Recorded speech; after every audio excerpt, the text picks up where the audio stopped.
Hello everyone, good morning বন্ধুরা। এখন ভোর আর কি 4টে বাজে। জানোই তো সব জায়গায় নিশ্চয়ই ঝড়টা হয়েছে, তাই ঝড়ের জন্য না ঘুমটাও ভেঙে গেছে। ভীষণ পরিমাণে ঝড় হয়েছে, সেটা একটু তোমাদের সাথে শেয়ার করলাম। আবার এই ভিডিওটা না আমি অনেককে দেখিয়েছি, সেটা তোমাদেরকে বলছি। তা দেখো বন্ধুরা, সময় কিন্তু আমি একটুকু নষ্ট করিনি, মানে আর বিছানায় আমি শুইনি। সবাই উঠে গেছিলো, বাড়ির সবাই, মেয়ে বলো বর বলো, মানে এতটা পরিমাণে ঝড় উঠছে। আর দেখবে ঝড়ের আওয়াজ কিন্তু অনেকটাই হয়। হ্যাঁ, তারপরে আমি তো উঠে গিয়ে ভিডিও করলাম, কাজকর্ম শুরু করে দিলাম। আর ওরা, আমি বলছি শুয়ে থাক, কেননা ভোর 4টে, এখন উঠেই বলো কী করবে। তা দেখো বন্ধুরা, আমার যদি কোথাও যাওয়ার থাকে আর কি, সংসারের কাজ বলো, সংসারের কাজেই কিন্তু আমি সাধারণত বাইরে যাই। বাইরের কাজ কিন্তু সংসারের মানে জন্য ছাড়া আর কি যাওয়া হয় না। বাপের বাড়ি যাওয়া তো মানে কোন জন্মে ছেড়ে দিয়েছি, সেটা আর হয়তো মানে এই জন্মে হয়তো আর হবে না কখনোই যাওয়া, আর যেতে চাইও না। বাবাও নেই, মাই আছে। মা আসে সময় পেলে, ওটুকুই যেন আমার খুব ভালো লাগে। তাই দেখো বন্ধুরা, কাজকর্ম কিন্তু করে নিচ্ছি।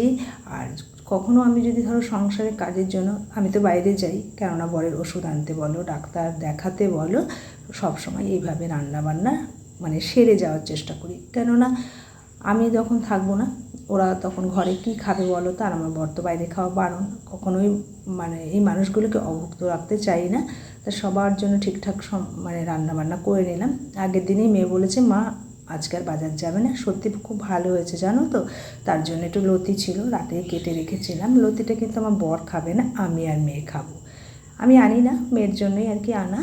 আর একটু মসুর ডাল করেছি পাতলা করে, বেগুন ভাজা, পটল ভাজা, আর উচ্ছে ছিল, ওটাকেও ভাজা করে নিয়েছি। আর মাছ আছে, এসে আমি ওটাকে গরম গরম ভাজা করে দিয়ে দেবো। 2 পিস মাছ আছে, বেশি নেই জানো তো।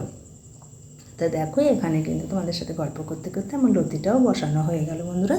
তা আমি এখানে দিয়েছি তোমাকে পেঁয়াজ ভাজা করে দিলাম প্রথমে, একটু পাঁচফোড়ন সোমবার দিই, আর রসুন আর আটা বেটে দিয়েছি। আর দেখো হয়েও গেল কিন্তু রান্নাটা।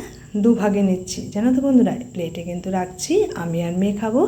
আর এই যে বোনের সাথে একটু দেখা করতে যাব, একটু দরকার আছে বলে। তাই দেখো, কেউ কিন্তু বলে দেয় না যে যখন আসবে কিছু নিয়ে আসবি।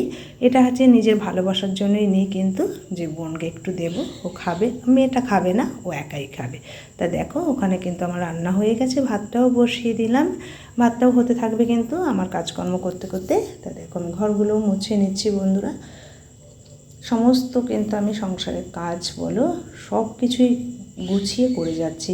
কেননা এসে না আর দেখবে ভালো লাগে না কাজ করতে তখন। আর এখন না ভীষণ রোদ উঠেছে কিন্তু সব জায়গাতেই কিন্তু। আর গরমের তাপমাত্রাটা মনে হয় যেন বেশি হবে, শীতকালটা তখন মনে হয় যেন শীতকালটাই ভালো, এইরকমই একটা ভাব চলতে থাকে। তা দেখো বন্ধুরা, আমার সমস্ত ঘর মুছে নিয়েছি, মুছে নিয়ে বাইরেও চলে এসেছি। ঘড়ির কাঁটা কিন্তু আমার জন্য দাঁড়াচ্ছে না, আর আমিও একটু তাড়াতাড়ি করে কাজ করে নিচ্ছি যেহেতু বেরোবো। তা দেখো, ঘরদোর এইখানটা না আমি সকালবেলা মানে ঝড় ওঠার আগেই ঝাড় দিয়েছিলাম, তখন পুরো অন্ধকার ছিল। তারপরে যখন ঝড় হলো দেখলাম এইখানকার ময়লা দেখো, চারিদিকে কেমন প্লেট বলো, নোংরা বলো, সমস্ত কিন্তু ওই হাওয়াতে এসে গেছে। এইখানকার ময়লা মানে এগুলো কোথাকার জিনিস কোথায় চলে এসছে, তা সবটাই পরিষ্কার করে নেবো। ওগুলো করবো বন্ধুরা একটু স্নানের সময়, এখন তো আর স্নান করবো না, শুধু জামাটা চেঞ্জ করেই আমি বেরিয়ে যাব। তা দেখো, আটাটার কিন্তু সকালেই মেখে রেখেছিলাম, যে বর উঠে কী খাবে বলো তো। আমি তো বেরিয়ে যাব 6টা সাড়ে 6টার দিকেই। আর 2টো রুটি, সে তো বেশি রুটি খায় না, একদম গোনাগুনতি, তার 2টো রুটি খায়। 2টো রুটি করে রেখে দিলাম। আর এখানে একটু চা বসিয়েছি, চাটা শুধু চাই খাবো, বিস্কিট টিস্কিট খাবো না। বরের জন্য আমি ফ্লাক্সে রেখে দেবো বন্ধুরা। দেখো সকালের আকাশ মানে সকালের আর কি পরিবেশটা কীরকম, খুব বেশি গাড়ি চলছে না, লোকজন বা সমস্ত দোকানপাট বন্ধ। চলে এলাম, টোটো ধরলাম আবার, মানে ধরবো মানে বসে আছি টোটোতে। দেখো বন্ধুরা, রাধের বাড়িতে এসেছি, মানে আমার বোনের বাড়িতে। বোনের একটু সমস্যার কারণেই আমার মানে আসতে হয়েছে। আসবে, মাও আসবে, আবার মা বললো মামিও আসবে। ঠিক আছে, ওরা আসুক, আমি আগেই বেরিয়ে গেছি, যেহেতু আমার কাজ হয়ে গেছে।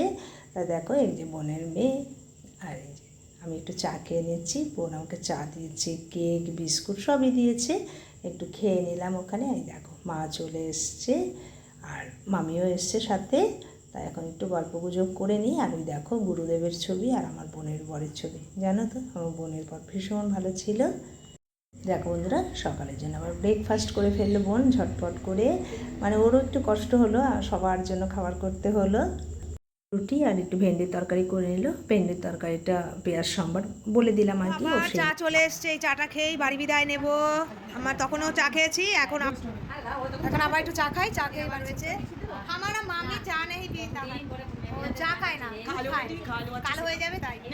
মা মেয়ের প্রেমালাপ হচ্ছে, মা মেয়ের অনেক গল্প জমে আছে। চলো চলো চলো চলো।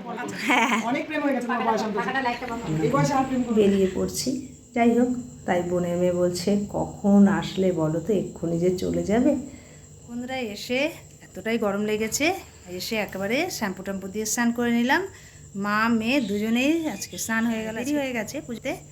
দেখো দেখেছো শুয়ে আছে, মন কিন্তু ভীষণ খারাপ। আজকে যেহেতু কলেজ যেতে হবে, প্রচণ্ড খারাপ। দেখেছো বন্ধুরা, ও কান্না করছে গো। দেখো সবার জন্য ভাত পেয়ে নিয়েছি, ফাঁকে কিন্তু আমি মাছটাও ভাজা করে নিলাম, আর কটা পাট পাতার বড়া করে নিলাম। তো বন্ধুরা এখানে আমরা খেতে বসে গেছি, এখানেই রেখে দিচ্ছি। টাটা, তোমরা সবাই ভালো থেকো। আবার অন্য কোনো ব্লগে তোমাদের সাথে দেখা হবে।